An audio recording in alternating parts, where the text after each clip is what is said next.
À travers ça, nous voulons dire quand même au CNRD que la lutte que nous avons, ce n'est pas une lutte de personnalité.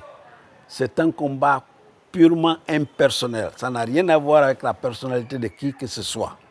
Et nous savons d'ailleurs au niveau du CNRD, les gens que nous avons vus à l'œuvre sont réellement des humanistes.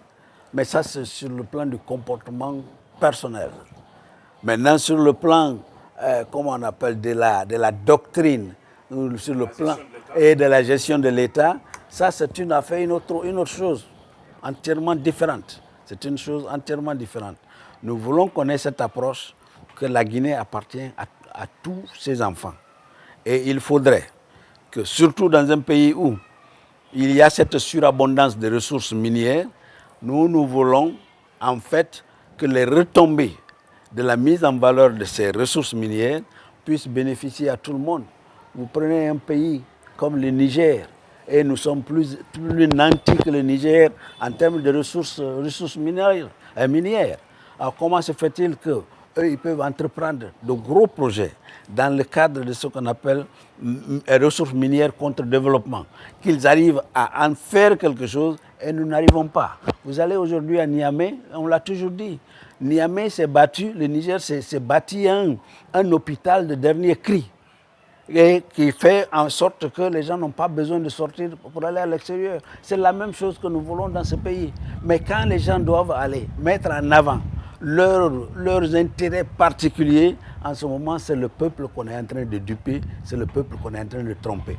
Nous voulons que les gens prennent la mesure de cette nécessité pour faire en sorte que les uns et les autres puissent vraiment intervenir. La Guinée n'a pas besoin de ces petites combines où on prend des gens, on les met où ils ne doivent pas être, où ils sont là simplement pour pouvoir comment on appelle, faire de petites affaires ou de grosses affaires au détriment du peuple. C'est ce qui est marrant. Nous pensons que nous allons, le colonel et son équipe vont trouver les moyens pour pouvoir trouver effectivement un cadre qui puisse rapprocher tout le monde dans un cadre vraiment consensuel afin que le pays sorte de cette crise le plus rapidement possible. Encore une fois, une transition, on n'a pas besoin d'entreprendre des projets de longue durée. Un seul projet comme la CRIEF pourrait, et les résultats à la CRIEF aujourd'hui on ne les connaît même pas, sur plus d'une centaine de dossiers, il y a peut-être 10 seulement sur lesquels on est fixé. Et on a oublié qu'il y a des sujets qui sont là, qui sont encore saignants, parce que la documentation existe. Si on laisse ça pour aller ailleurs, pour chercher, ça veut dire qu'il y a d'autres intentions derrière justement les actions. C'est ce qui prête du poids à ceux qui pensent que c'est quand même c'est du ciblage. Nous pensons que le colonel va voir clair dans tout ça, parce qu'en fin de compte, si ça marche très bien, on dira que c'est lui.